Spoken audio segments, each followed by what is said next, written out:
پھر اس نے دونوں ہاتھ اٹھا کر بلند آواز میں دعا مانگی کہ اے خدائے بند کریم، میری مدد فرما، تو میری بینائی واپس لے لے، مگر مجھے اس ظالم دیو سے نجات دلا دے۔ ابھی شہزادی نرگس دعا مانگ ہی رہی تھی کہ اتنے میں کوٹری کے کسی کونے سے یہ آواز آئی، اچھی شہزادی، حوصلہ مت ہار، خدا ان کی مدد کرتا ہے جو اپنی مدد آپ کرتے ہیں۔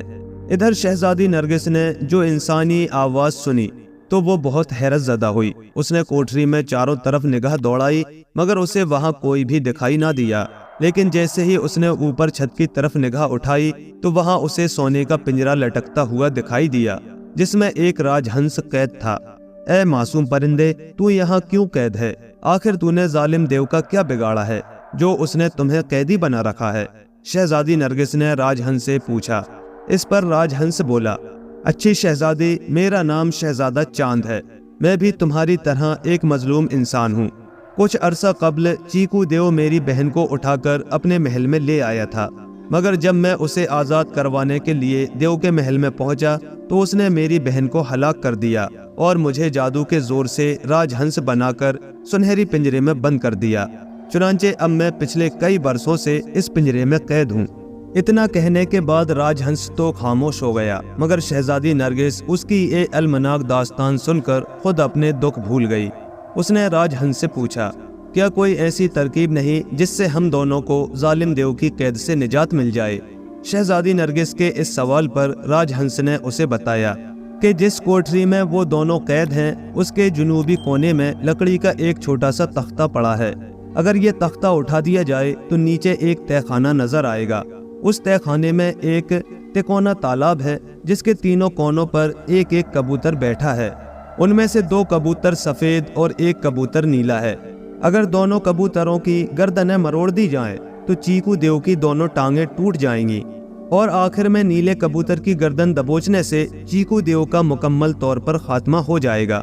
چنانچہ راج ہنس سے معلومات حاصل کرنے کے بعد شہزادی نرگس کوٹری کے جنوبی کونے میں جا پہنچی، جہاں سچ مچ لکڑی کا ایک چھوٹا سا تختہ پڑا تھا۔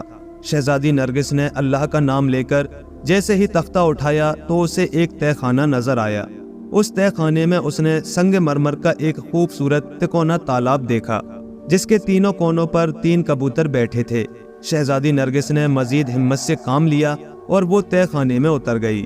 پھر راج ہنس کے کہنے کے مطابق جو ہی اس نے دونوں سفید کبوتروں کی گردنیں مروڑ دی تو چیکو دیو کی دونوں ٹانگیں بھی ٹوٹ گئیں۔ وہ چیختا چلاتا گرتا پڑتا کوٹری کی جانب بڑھا، لیکن ابھی وہ دروازے تک نہ پہنچا تھا کہ شہزادی نرگس نے بڑی پھرتی سے نیلے کبوتر کی گردن بھی مروڑ دی۔ ادھر نیلا کبوتر مرا اور ادھر چیکو دیو کا خاتمہ ہو گیا اور وہ کوٹری کے دروازے پر ہی ڈھیر ہو گیا۔ اپنے کام سے فارغ ہونے کے بعد شہزادی نرگس جب تہہ خانے سے باہر نکلی تو راج ہنس نے اسے اس کی کامیابی پر مبارکباد دی۔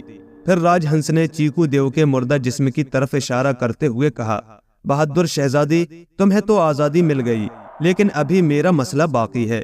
تم ایسا کرو کہ چیکو دیو کے سر کا ایک بال اکھاڑ کر اسے میری داہنی ٹانگ سے باندھ دو، میں بھی اپنی اصل حالت میں آ جاؤں گا۔ چنانچہ شہزادی نرگس نے ایسا ہی کیا اور چیکو دیو کے سر کا ایک بال اکھاڑ کر اسے راج ہنس کی داہنی ٹانگ سے باندھ دیا۔ پھر اگلے ہی لمحے شہزادی نرگس نے ایک عجیب و غریب منظر دیکھا۔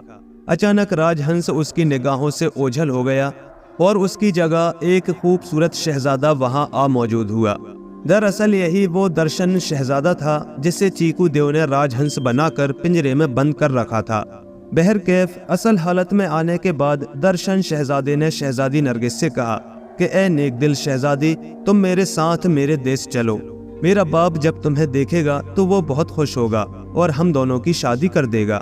شہزادی نرگس نے مسکرا کر رضامندی کا اظہار کر دیا۔ پھر درشن شہزادہ اسے اپنے ہمراہ لے کر اپنے وطن جا پہنچا۔ ادھر درشن شہزادے کے باپ نے جو اپنے بچھڑے ہوئے بیٹے کو دیکھا تو وہ خوشی سے نڈھال ہو گیا۔ درشن شہزادے نے اپنے باپ کو بھی شہزادی نرگس کے بارے میں تمام باتیں بتا دیں۔ چونکہ شہزادی نرگس بہت خوبصورت اور نیک سیرت تھی، اس لیے بادشاہ نے بھی اسے اپنی بہو بنانے کا فیصلہ کر لیا۔ پھر چند روز بعد بڑی دھوم دھام سے ان کی شادی کر دی گئی۔ شہزادے درشن کا باپ چونکہ بہت بوڑھا ہو چکا تھا، اس لیے اس نے سلطنت کا انتظام بھی اپنے بیٹے کے سپرد کر دیا اور خود گوشہ نشینی اختیار کر لی۔ اب شہزادی نرگس ایک ملکہ کی حیثیت سے شاہانہ زندگی بسر کر رہی تھی۔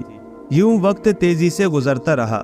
ایک روز شہزادی نرگس محل کے باغ میں بیٹھی تھی کہ اتنے میں ایک شاہی ملازم وہاں حاضر ہوا اور شہزادی کو اطلاع دی کہ باہر ایک اندھا فقیر حاضر ہوا ہے جو بار بار یہی صدا لگا رہا ہے کہ ظالموں نے میری بینائی چھین لی ہے، خدا کے لیے مجھے کوئی میری کھوئی ہوئی بینائی واپس لا دے۔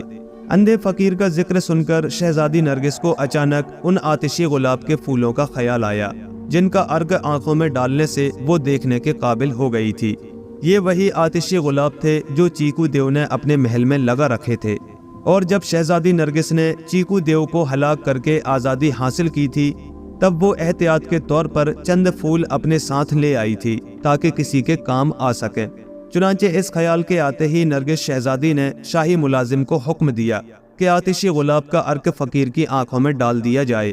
ادھر حکم کی تعمیل ہوئی، ادھر اندھے فقیر کی بینائی واپس لوٹ آئی اور وہ خوشی کے عالم میں زور زور سے چلانے لگا۔ پھر اس نے اس خواہش کا اظہار کیا کہ وہ شہزادی نرگس کا شکریہ ادا کرنا چاہتا ہے۔ شہزادی نرگس نے حکم دیا کہ فقیر کی خواہش پوری کی جائے، اور پھر جیسے ہی فقیر کو شہزادی کے سامنے پیش کیا گیا تو وہ اپنے جذبات پر قابو نہ رکھ سکی اور اس کی آنکھوں سے آنسو بہنے لگے۔ پھر اگلے ہی لمحے وہ فقیر سے لپٹ کر زارو قطار رونے لگی، اور فقیر اپنی جگہ حیران و ششدر کھڑا تھا۔ اس کی سمجھ میں کچھ نہ آیا کہ شہزادی کیوں رو رہی ہے۔ آخر اس نے پوچھ ہی لیا کہ اے اچھی شہزادی، تمہارے ساتھ میرا کیا رشتہ ہے اور تم میرے گلے لپٹ کر کیوں رو رہی ہو؟ اس پر شہزادی نرگس نے بھررائی آواز میں کہا، میں تمہاری بات کا بعد میں جواب دوں گی، پہلے تم اپنی داستان سناؤ۔ بابا، میں تمہارے بارے میں جاننے کے لیے بے چین ہوں۔ اس پر فقیر نے ایک لمبی آہ بھری اور بولا، اچھی شہزادی، آج سے ٹھیک 10 برس قبل میں ملک نظام کا بادشاہ تھا اور خدا نے مجھے ایک بیٹی بھی عطا کی، مگر بدقسمتی سے وہ پیدائشی طور پر اندھی ہوئی تھی اور مجھے خدشہ تھا کہ اگر وہ بڑی ہو گئی تو اس کی کہیں شادی نہ ہو سکے گی اور یوں وہ میرے لیے پریشانی کا باعث بنے گی۔ چنانچہ میں نے نوکروں کو حکم دیا کہ وہ اسے سنسان جنگل میں چھوڑ آئیں تاکہ وہ بچپن ہی میں ختم ہو جائے۔ شاہی ملازموں نے میرے حکم کی تعمیل کی اور یوں میں اپنی اندھی بیٹی کو گھر سے نکالنے کے بعد مطمئن ہو گیا اور ہر فکر سے آزاد ہو کر اپنے ملک پر حکمرانی کرتا رہا۔ مگر بدقسمتی سے اس دوران میرے ملک کی فوج نے بغاوت کر کے میرا تختہ الٹ دیا، اور میں نے جب مزاحمت کی تو مجھ پر تشدد کیا گیا، جس کی وجہ سے میری بینائی ضائع ہو گئی۔ پھر نئے حکمران نے مجھے ملک بدر کر دیا اور اسی وقت سے میں در بدر کی ٹھوکریں کھا رہا ہوں۔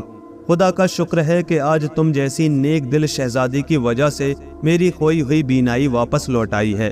اے رحم دل شہزادی، جی چاہتا ہے کہ اپنی باقی زندگی تمہاری خدمت میں گزار دوں۔